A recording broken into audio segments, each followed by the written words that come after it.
Hey guys, Quantum95 here, and welcome back to more Let's Play Kirby Superstar. Alright, and this time around we're going to be doing Dyna Blade.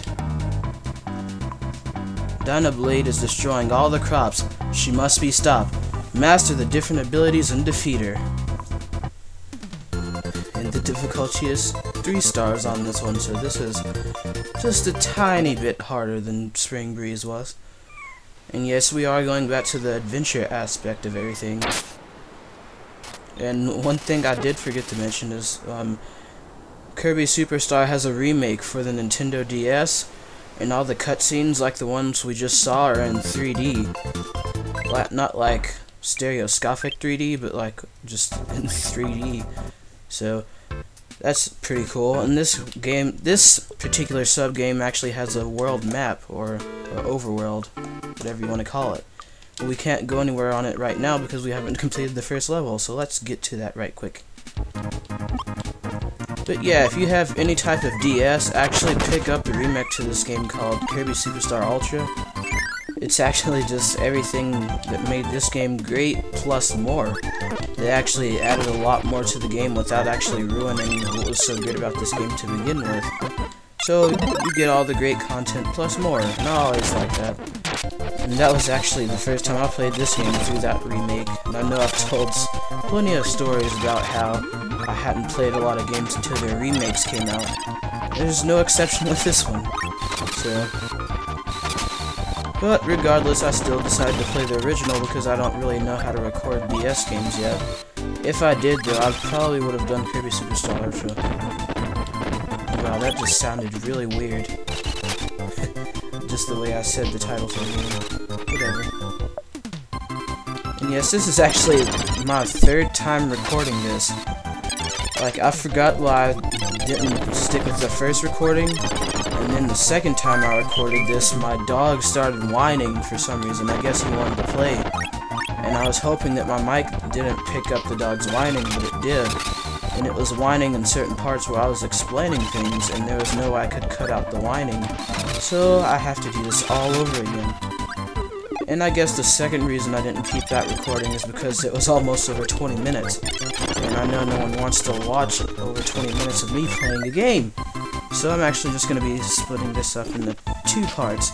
So I don't know, I might just do like 2 or 3 levels of this particular sub-game.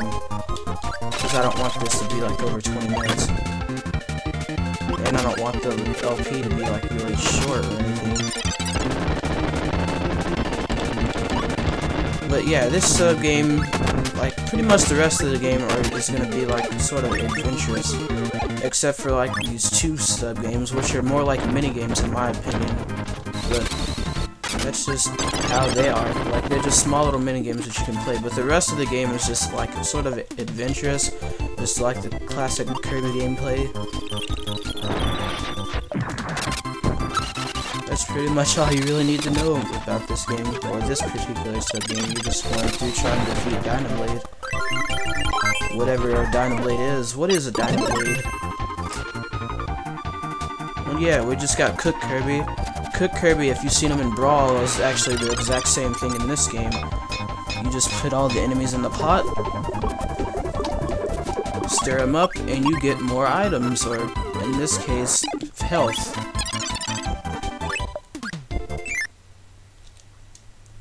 And every time you complete a level, you're put in this cannon minigame.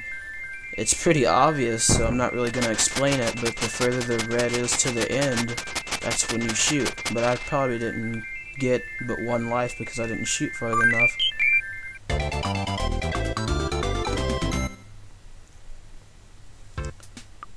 Okay, that's the first level down. I don't know how long it actually took. Because even though this sub-game is actually pretty short in terms of like levels, it only has like a few levels. Most of these levels are pretty long in length. So this actually takes a while, just like a good few minutes to do. If you're bored and you have nothing else to do, just play this sub-game. Be a good 20 minutes out of your day.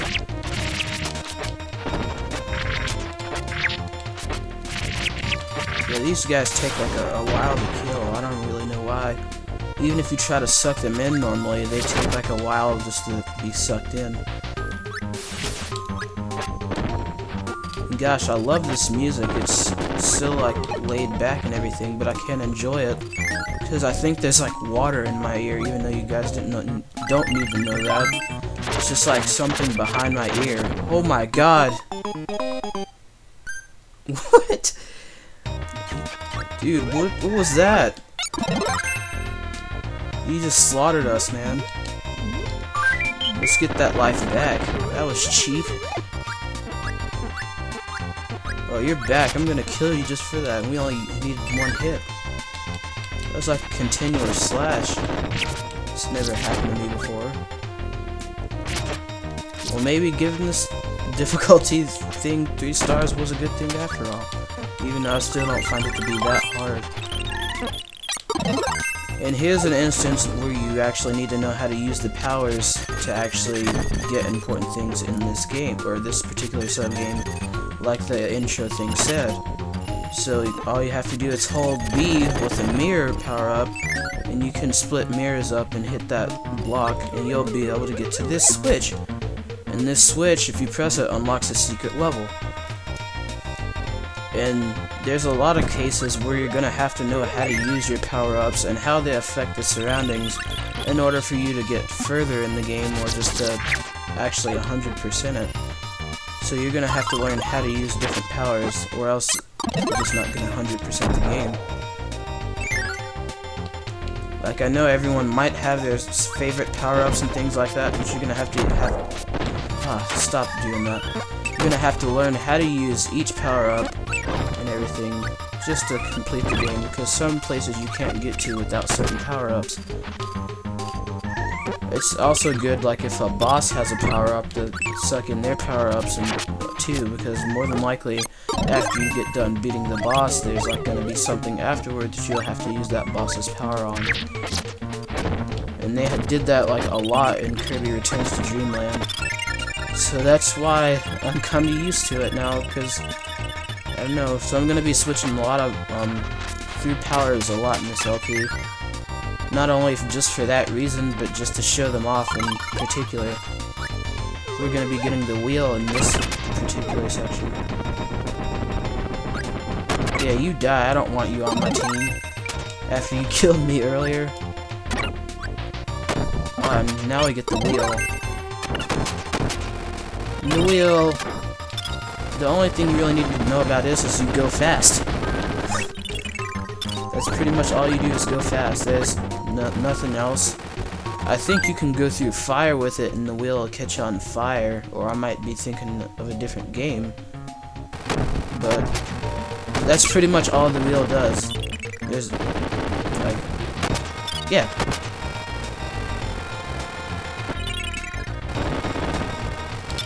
But it does not do a lot of damage to this boss, so I'm just gonna get rid of it and spit it back at the boss.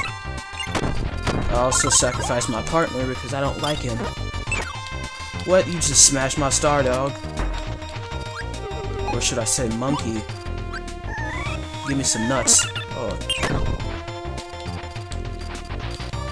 Don't hesitate. Oh, that star went away way too fast. Dude, I keep missing.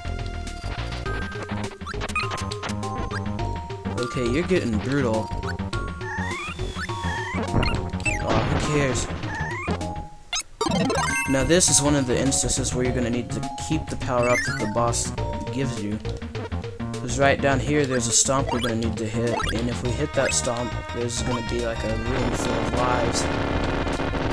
See, so yeah. You're going to have to switch through a lot of powers in this game. You don't need that room to get 100%, but I'm just saying, there's a lot of things you can get if you get different powers instead of being biased and using just one throughout the entire game. Look at that, we already got 10 lives. They're just giving them to us, man. Oh yeah, and that E sort of is like the Hammer Brothers in Mario 3, how they run around the overworld. If you touch the E, you'll just go into this little mini-boss battle. He's whooping me right now. Okay, that's it, man. Dude. There, just die. Okay, now I'm gonna have to go to that secret level. But this isn't really a secret level, it's more like a restock room. So you can get all sorts of powers here, maximum tomatoes. There's enemies down here for some unknown reason. And yeah, you can pretty much get almost every power in the game in this particular place. I'm gonna be going with the fire power up just simply because we haven't been shown it yet, and I don't know any other time in this sub-game that we're gonna be using fire, so I'm just gonna show it off right now. But I never really liked fire in any other Kirby game, pretty much because all you can do is really just spit fire like this, and that was just kind of tedious. I don't know, like most of the powers, I mean, Kirby games before this one, the powers only had one like thing you could do with them. So I never really liked fire because of that, but now you can like roll in fireballs, turn into burning meteors and all that stuff, and it's a lot cooler than it was in the other games. Yeah, and it's very helpful in this room too. Even though these Gordos are still as indestructible as ever.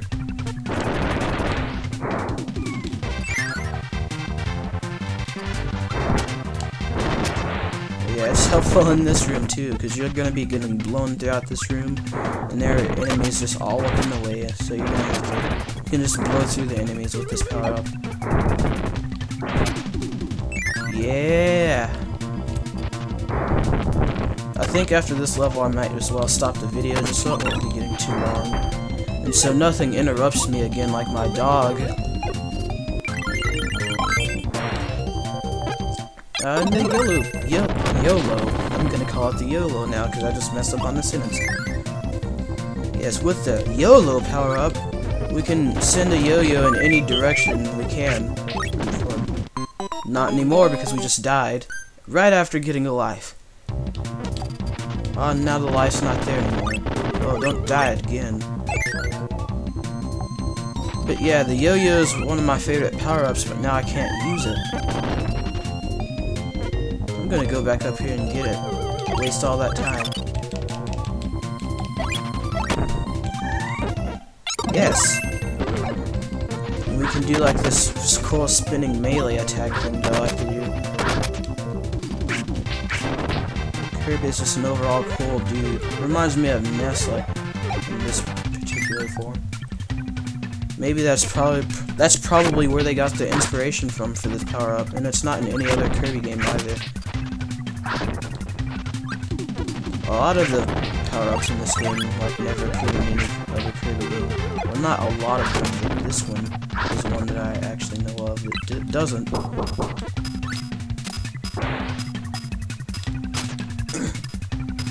But this is kind of where they got, like, a lot of creativity for the power-ups. So it's not just like the same ones in every Kirby game. Sort of like how Mega Man eventually had to keep on reusing the same power-ups in different forms. Like, one I can think of right off the bat is the Leaf Shield. Had a whole bunch of different variations in Mega Man. But in this game they come out with a variety of powers, so it doesn't seem like it's just the exact same thing every time you play the game. And they do add a couple of powers, like a couple of new powers every Kirby game every now and then. They only add like every 1 or 2 every Kirby game, I kind of noticed that. But in Kirby Returns to Dreamland, they actually have new power-ups plus the really huge freaking ones that you can use.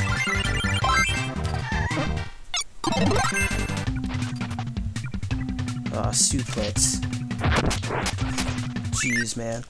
I love the suplex power-up, but we won't get to enjoy it for that long, because I'm ending the video after this. And gosh, we got so close to the end.